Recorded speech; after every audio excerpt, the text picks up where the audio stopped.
So recently Donald Trump came to my old stomping grounds of Flint, Michigan to give a town hall, and I noticed something when watching it that I just kind of wanted to highlight for all of you. When asked what he would do to combat these high prices, here's what he said.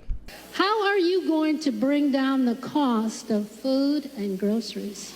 So we have to start always with energy, always. I don't want to be boring about it, but there's no bigger subject. It covers everything. If you make donuts, if you make cars, whatever you make, energy is a big deal, and we're going to get that. It's my ambition to get your energy bill within 12 months down 50%. If I can do that, we've done a hell of a job. 5-0, not 15, 50.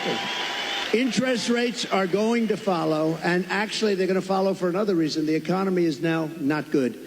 But we're going to get interest rates down, and we got to work with our farmers. Our farmers are being decimated right now. And you know, one of the reasons is we allow a lot of farm product into our country, and we're going to have to be a little bit like other countries. We're not going to allow so much come. We're going to let our farmers go to work.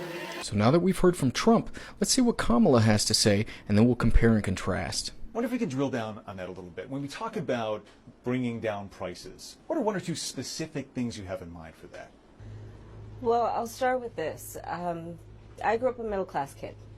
My mother raised my sister and me. She worked very hard.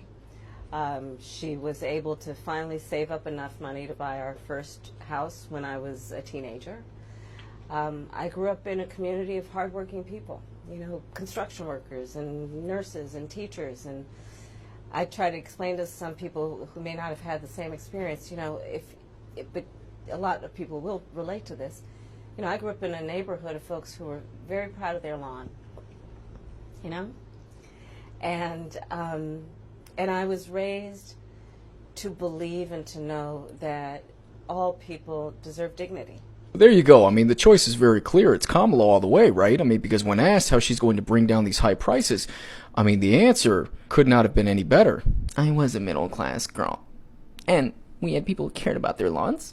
If you people can't see how completely full of shit this woman is by now, and that she has nothing to go on aside from the same rehearsed talking points over and over and over again that her campaign gave her because she can't go off script for more than 2 seconds, then you are the problem. Was raised as a middle-class kid.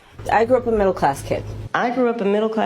I believe in the ambition, the aspirations, the dreams of the American people. You know, we have ambitions and aspirations and dreams. The ambition, the aspiration, the dream. I started my career as a prosecutor. I was a career prosecutor for most of my career. Having a background as a prosecutor. I intend to create an opportunity economy, developing and creating an opportunity economy. What I imagine and believe and call an opportunity economy. Whether you hate Trump or you just hate what he says, you cannot deny that one person sounds like a leader and the other person sounds like an idiot. All she does is deflect the question. She did it in the debate. She's done it in every interview that she's done for the last few years. That's all she knows how to do. She does not answer questions outright. If you go back and watch the debate again, tell me how many questions she actually answered. In fact, make a drinking game out of it. Take a drink every time she answers a question. Spoiler alert, you're going to be completely sober by the end. In fact, you might be asleep, but not from drinking. There is a stark contrast between a real leader and presidential nominee and a person who was selected, not elected. Vote accordingly.